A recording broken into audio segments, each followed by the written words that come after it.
Intra- Hello, good morning. Welcome to next session of Motiversity Lessons for Life. This is Yash Bajaj. आज का हमारा topic, आज का thought of the day है वो ये है कि मन में उदासी की लिपि मत लिखो, व्यक्त करो। तो बेसिकली अगर आपके मन में कोई दुख है, कोई प्रॉब्लम है, तो उसे मन में ही न रहने दें, बल्कि उसको एक्सप्रेस करें। ये थॉट हमें इकार्ट टोले ने दिया है। ये एक विख्यात लेखक हैं और इन्हीं की एक किताब है शक्तिमान वर्तमान। उसमें से आज का हमने कुछ पार्ट लिया है और उसे हम समझते हैं कि ये क्या कहना चाह रहे हैं। तो इनका कहना है कि जब भी कोई आपदा या विपत्ति आ पड़े, तो कुछ बहुत बुरा हो जाए, जैसे कोई बीमारी हो जाए, तब ये आश्वस्त रहिए कि इसका दूसरा पहलू भी है, कि आप एक अविश्वसनीय चीज से बस एक कदम ही दूर है। मतलब आपकी लाइफ में अगर कोई प्रॉब्लम आती है, कोई बहुत बड़ी इशू आता है, तो उसको आप मान के चलें कि एक अच्छी न्यूज, कुछ एक अच्छी चीज भी उस तरफ वेट कर रही है।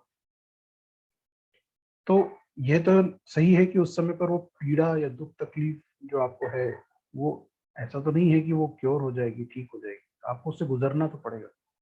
मगर एटलीस्ट आपके मन में थोड़ा सुकून आ जाएगा इस बात से कि ये सब खत्म हो जाएगा और आप आगे बढ़ जाएंगे। इनका ये कहना है कि लेकिन ऐसा अवश्य है कि आप उस समय में अपने मन में सुकून रख लेंगे। वह ईश्वरीय शांति है जो किसी भी बोझ शक्ति से पार और परे है। ये जो इससे जो आपको स्ट्रेंथ मिलेगी, वो आप उस मुश्किल से पार पा पाएंगे। उसकी तुलना में दुख तो बहुत ही उथली चीज है। उसकी तुलना में सुख तो बहुत ही उथली चीज है। जो कुछ बाहर है, अगर उसे आप स्वीकार नहीं कर सकते हैं, तो जो भीतर है उसे स्वीकार कीजिए। तो ये एक्सटर्नल फैक्टर्स को तो आप चेंज नहीं कर सकते, उनके साथ तो आपको रहना है, लेकिन इंटरनल पीस को आप मेंटेन कर सकें, ये बहुत इंपॉर्टेंट है। तो इसका अर्थ ये है कि दुख का प्रतिरोध न करें, उसे वही रहने दें। वह दुख जिस रूप में भी हो, भले कोई शोक हो, विषाद हो, हताशा हो, निराशा, भय, चिंता, अकेलापन, उसके प्रति समर्पण करें। आप उसे उसे एक्सेप्ट कर लें और ईमान के चलें कि ये भी किसी दिन फिनिश होगा। मानसिक रूप से कोई ठप्पा लगाएं बिना उसे साक्षी की तरह देखें, है ना। You just look at it from the outside. आप उसे ऐसे देखें कि जैसे एक तरीका होता है कि जब आप एक कोई इशू हो, तो आप उसे तीसरे व्यक्ति के रूप में, दूसरे व्यक्ति के रूप में देखें कि ये जो कुछ भी हो रहा है, ये दूसरे व्यक्ति के साथ हो रहा है। तो उसमें आप बहुत ज्यादा इन्वॉल्व नहीं होते, बहुत ज्यादा परेशान नहीं होते। मानसिक रूप से कोई ठप्पा न लगाएं, जिसे साक्षी की तरह देखें। तब देखिए कि समर्पण का चमत्कार उस गहरे दुख को किस तरह एक गहरी शांति में बदल देता है। जब बाहर निकलने का कोई रास्ता नहीं होता है, तो भी उससे पार पाने का कोई भी रास्ता होता है, वो हमें दिख जाता है। इसलिए दुख दर्द से बचकर मत भागिए, उसका सामना कीजिए। So you should face it. When you face it, you accept it, and then you make peace with it. हो सके तो उसे अभिव्यक्त कीजिए, लेकिन उसके बारे में अपने मन में कोई स्क्रिप्ट न रचते रहिए। एक्सप्रेस करिए, किसी को बताइए, अपने किसी को जो आपकी चिंता करता है, आपके प्रति लॉयल है। उस एहसास को पूरी तवज्जो दीजिए, न कि उस व्यक्ति, उस घटना, उस स्थिति को जो कि उस एहसास को पैदा होने का कारण लग रही है। आप उस पूरी एहसास को मतलब इम्पोर्टेंस दें, समझें, उसे एक्सेप्ट करें। मुश्किलों से अच्छी तरह से लड़ने का यही कार्य कर रहा है। बहुत ही ब्यूटीफुल थॉट था, इकार्ट टोले ने हमें दिया था। इसके साथ ही हम आज के स्पिरिचुअल डायमेंशन को भी देख लेते हैं। स्पिरिचुअल डायमेंशन एक्चुअली आज एक क्वेश्चन है जो कुछ मैथोलॉजिकल बुक्स में आंसर्ड है, कुछ में नहीं है। वो क्वेश्चन ये कि वनवास के बाद जब श्री राम के राज्याभिषेक के समय लक्ष्मण क्यों हंस रहे थे। तो अब श्री राम जो है वो युद्ध लड़ चुके थे, रावण से जीत के 21 दिनों में वापस आ चुके थे अपने राज्य में। जब उनका राज्याभिषेक हो रहा था, तो उस समय पे लक्ष्मण हंस रहे थे। तो वो जो एक क्वेश्चन है, उसका आंसर है आज हम उसको देते हैं। एक छोटी सी घटना से ऐसे शुरू करते हैं कि जब लक्ष्मण पैदा हुए थे, तो वो बहुत रोते रहते थे, और वो तब तक चुप नहीं हुए थे जब तक उन्हें श्री राम के पास में नहीं रखा गया।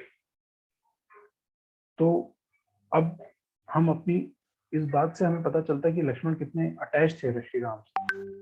और जब लक्ष्मण को श्री राम के साथ वहां पे वनवास में जाने के समय आया, तब उन्होंने एक संकल्प लिया था, और वो संकल्प ये था कि उन्होंने कहा था कि मैं 14 वर्ष तक श्री राम की और सीता माता की को सेव करूंगा, सेफगार्ड करूंगा, और इसलिए मैं रातों में भी सोऊंगा नहीं और कुटिया के बाहर ही बैठकर पहरा दूंगा। तो पहला दिन था जब वो वनवास को जा चुके थे और वो वन में थे, श्री राम सो रहे थे तो बाहर बैठे थे। तो अब उन्हें कुछ समय बाद नींद आने लगी, और उस समय पर जो नींद की देवी हैं वो उनके सामने प्रकट हुई और उन्होंने कहा कि अब आपके सोने का वक्त हो गया है। तो उन्होंने उनसे एक निवेदन किया। उन्होंने कहा कि मुझे 14 वर्ष तक अकेला छोड़ दीजिए, मैं 14 वर्ष नहीं सोऊंगा, और इसके बदले में आप मेरी पत्नी उर्मिला को 14 वर्ष तक सुला दीजिए, और ये बात आप उसे बता दीजिए कि मैं चाहता हूँ, और उसे एक मतलब मेरा निवेदन स्वीकार करना चाहिए।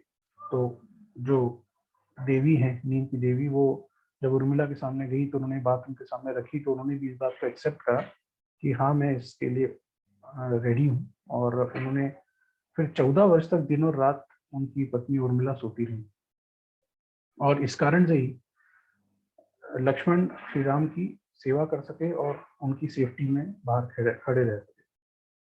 अब जब युद्ध हो गया, श्री राम वापस आ गए, तो जब वो उस राज्य अभिषेक पे खड़े थे, तो उस समय पर जब, क्योंकि पूरे 14 वर्ष हो चुके थे, तो जब राज्याभिषेक हो रहा था और जिस पल का लक्ष्मण ने हर पल वेट किया था, इंतजार किया था कि इस पल को मैं देखना चाहता हूँ, उसी समय नींद की देवी ने आकर उनसे कहा कि अब आपको इसी क्षण सोना होगा।